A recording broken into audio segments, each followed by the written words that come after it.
ാനം medical കോളേജിൽ അതീവ ഗുരുതരമായ ചികിത്സാ പിഴവിനിരയായ ഉഷ സംസാരിക്കുകയാണ്. തത്സമയ ദൃശ്യങ്ങൾ കാണാം.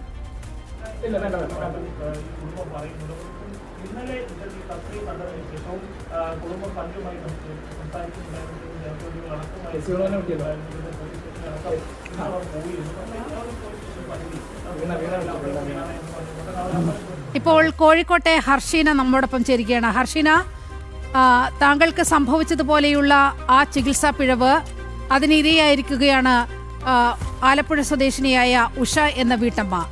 ഹർഷീനയ്ക്ക് സംഭവിച്ചതുപോലെ തന്നെ കത്രിക വയറ്റിൽ മറന്നു വെക്കുന്ന സാഹചര്യമുണ്ടായി. 5 വർഷമായി ഈ കത്രികയും കൊണ്ടാണ് ഹർഷീനയ്ക്ക് അനുഭവപ്പെട്ടതുപോലെയുള്ള പ്രശ്നങ്ങൾ ഈ വീട്ടമ്മയ്ക്കും അനുഭവപ്പെടുകയാണ്. എങ്ങനെയാണ് ഈ വിഷയത്തോട് പ്രതികരിക്കുന്നത്? ഞാൻ ഇപ്പൊ ഈ വാർത്ത കേട്ടപ്പോ ശരിക്കും എനിക്ക് ആ ഒരു വയറിന്റെ ഉള്ളിൽ നിന്ന് വല്ലാത്തൊരു ഉൾക്കിടലം പോലെയുള്ള ഒരു വേദന കൊണ്ട് വന്നു. കാരണം അത്രയും കാലം അനുഭവിച്ച, ഒരുപക്ഷെ എപ്പോഴും ഞാൻ അനുഭവിച്ചുകൊണ്ടിരിക്കുന്ന ഒരു അവസ്ഥയില് വേറൊരാള് അതേ സെയിം അവസ്ഥയിൽ വരുന്നത് കാണുമ്പോൾ നമുക്കുണ്ടാവുന്ന ഒരു അവസ്ഥ ഉണ്ട്. അത്രയും അത് പറഞ്ഞറിയിക്കാൻ കഴിയില്ല. അത് അനുഭവിച്ച ഒരാൾക്കേ മനസ്സിലാവും അതിന്റെ ഒരു വേദനയും കഷ്ടപ്പാടും. അപ്പൊ അത്രയും ബുദ്ധിമുട്ടും പ്രയാസവും സഹിച്ച് ഇത്രയും ഗവൺമെന്റ് ഹോസ്പിറ്റലിൽ നിന്നാണ് ഇത് വന്നിട്ടുള്ളതെന്ന് അറിഞ്ഞ് അതിന് ഒരു നീതിക്ക് വേണ്ടി നമ്മൾ ഇപ്പോഴും 4 വർഷമായി തെരുവിലാണ്. അപ്പൊ ഇത് ഒറ്റപ്പെട്ട സംഭവം എന്ന് പറഞ്ഞിട്ട് 1000ാമത്തെ ഒറ്റപ്പെട്ട സംഭവമായ ഒരു അവസ്ഥയിലാണുള്ളത്. അപ്പോൾ ആരോഗ്യവകുപ്പിന്റെ ഭാഗത്തു നിന്ന് ഒരു തരത്തിലുള്ള അതിന് അനുകൂലമായിട്ട് ഇത് സംഭവിച്ച ആളുകൾക്ക് അനുകൂലമായിട്ട് ഒരു തരത്തിലുള്ള ഒരു നീതിയും ലഭിക്കാത്തിടത്തോളം ഇതിങ്ങനെ തുടർക്കഥയാവുകയുള്ളൂ. പിന്നെ ഇതുവരെ ഇതുപോലെയുള്ള സംഭവങ്ങൾ കേൾക്കുമ്പോൾ ആ ചേച്ചീന്റെ ആലോചിക്കുമ്പോൾ തന്നെ എനിക്ക് സഹിക്കാൻ കഴിയുന്നില്ല. കാരണം അത് അനുഭവിച്ച ഒരു വ്യക്തി എന്നുള്ള നിലക്ക് ആ ചേച്ചി എത്രത്തോളം വേദന അനുഭവിച്ചിട്ടുണ്ടാവും എന്നുള്ളത് നമുക്ക് ഊഹിക്കാൻ കഴിയും. എത്രത്തോളം ഏതൊക്കെ അവസ്ഥയിലൂടെ ഒരു മാനസികാവസ്ഥയും അവരനുഭവിച്ച ശാരീരിക വേദനകളും നമുക്ക് ശരിക്കും അനുഭവിച്ച ഒരാളെന്ന നിലക്ക് ശരിക്കും മനസ്സിലാക്കാൻ കഴിയും. അപ്പോൾ നമുക്ക് ഇത് കേൾക്കുമ്പോൾ നമ്മൾ ഇതുവരെ പറഞ്ഞതുപോലെ തന്നെ വീണ്ടും വീണ്ടും ആവർത്തിച്ച് പറയാനുള്ളത് എന്ന് പറഞ്ഞാൽ ഡോക്ടേഴ്സിനും ആരോഗ്യ പ്രവർത്തകർക്കും ഒരു സംരക്ഷണ നിയമം നിലവിലുണ്ട്.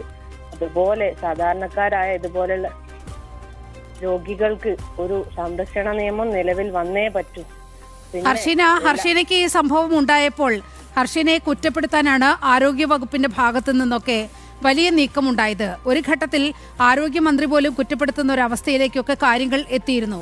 പക്ഷേ ഈ ആരോഗ്യ മേഖലയുടെയൊക്കെ കണ്ണു തുറപ്പിക്കുന്ന ഒന്നായിരുന്നു ഹർഷീനയുടെ പോരാട്ടം എന്നുള്ള കാര്യത്തിൽ തർക്കമില്ല. പക്ഷെ ഇപ്പോഴും ഹർഷീനയ്ക്ക് നീതി കിട്ടാത്ത ഒരു സാഹചര്യമുണ്ട്, അല്ലേ?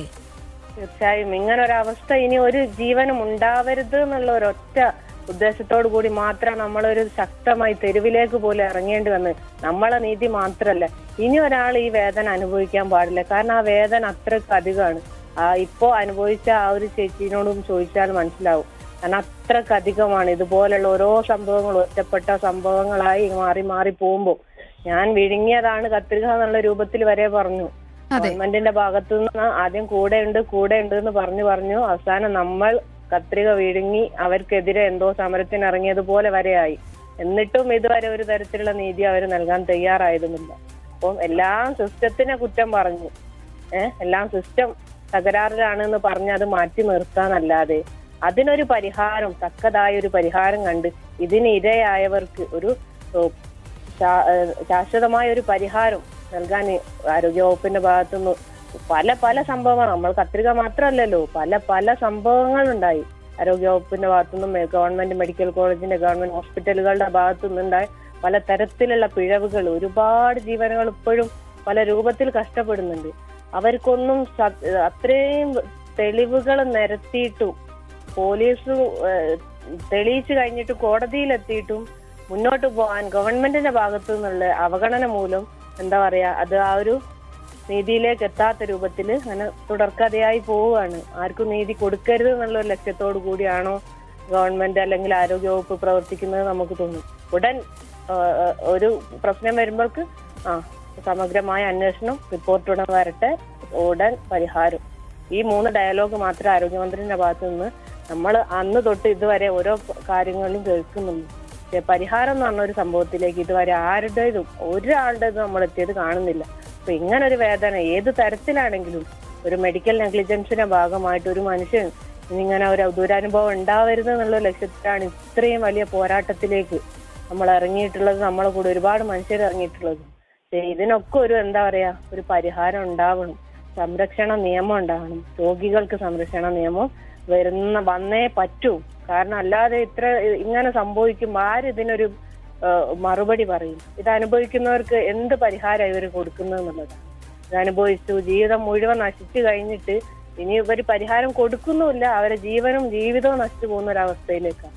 അപ്പോൾ ഇതിനൊരു മുൻപേ വളരെ ആരോഗ്യവകുപ്പ് അലർത്തേണ്ട ഒരു സമയം അതിക്രമിച്ചു കഴിഞ്ഞു എന്നുള്ളതാണ് നമുക്ക് ഈ ഒരു അനുഭവസ്ഥ എന്നുള്ള നിലക്ക് ഈ ഒരു കാര്യത്തിൽ. ഓക്കെ ഹർഷിന, വളരെയധികം നന്ദി ഈ ഘട്ടത്തിൽ ഞങ്ങളോട് പ്രതികരിച്ചതിന്, ആ വിഷമം ഒരിക്കൽ കൂടി പങ്കുവച്ചതിന്. സുധീഷ് ഗോപാൽ ചേരുന്നുണ്ട്. സുധീഷ്, ഇപ്പോൾ ഉഷ മാധ്യമങ്ങളെ കണ്ടു. ഉഷയുടെ മകൻ മാധ്യമപ്രവർത്തകരുമായി സംസാരിക്കുകയും ചെയ്തു. നാളെ അവർ ആശുപത്രിയിൽ പോകുന്നുണ്ടോ? നേരത്തെ ഉഷ പറഞ്ഞത് വണ്ടാനം മെഡിക്കൽ കോളേജിലേക്ക് ഞാൻ ഇനി ഇല്ല, എനിക്ക് ഭയമാണ് എന്നാണ്. നീലിമ, ഇപ്പോൾ ഈ ഉഷയുടെ കുടുംബവും വ്യക്തമാക്കുന്നത് ഈ ചികിത്സാ പിഴവിന് ഒരു പരിഹാരം തേടാൻ, അതിന് ഒരു ശസ്ത്രക്രിയയിലൂടെ കത്രിക നീക്കം ചെയ്യുന്നതിന് വേണ്ടി അതിന് വണ്ടാനം മെഡിക്കൽ കോളേജിനെ സമീപിക്കാൻ അവർക്ക് ഭയമാണ്. അത്തരത്തിലൊരു ഗുരുതരമായ വീഴ്ച വരുത്തിയ ഒരു ആശുപത്രിയിലേക്ക് തന്നെ വീണ്ടും അതിന്റെ പരിഹാരം തേടി പോകുന്നതിന് അവർക്ക് ആശങ്കകളുണ്ട്, ഭീതിയുണ്ട് എന്നത് തന്നെയാണ് വ്യക്തമാക്കുന്നത്. ഇതേ സാഹചര്യത്തിൽ ഇവർക്കുണ്ടായ ബുദ്ധിമുട്ടുകൾ ഇതിനൊന്നും ഒരു നീതിയും ലഭിച്ചിട്ടില്ല. ഇപ്പോൾ ആ വീഴ്ചകൾ കണ്ടെത്തുന്നതിന് പോലും അവർക്ക് പുറത്തെ സ്വകാര്യ ലാബുകളെ സമീപിക്കേണ്ടതായ സാഹചര്യം. ഇത്തരത്തിൽ സർക്കാർ സംവിധാനങ്ങളിൽ നിന്ന് ഒരിക്കലും ഒരു നീതിയും ഈ കുടുംബത്തിന് ലഭിച്ചിട്ടില്ല.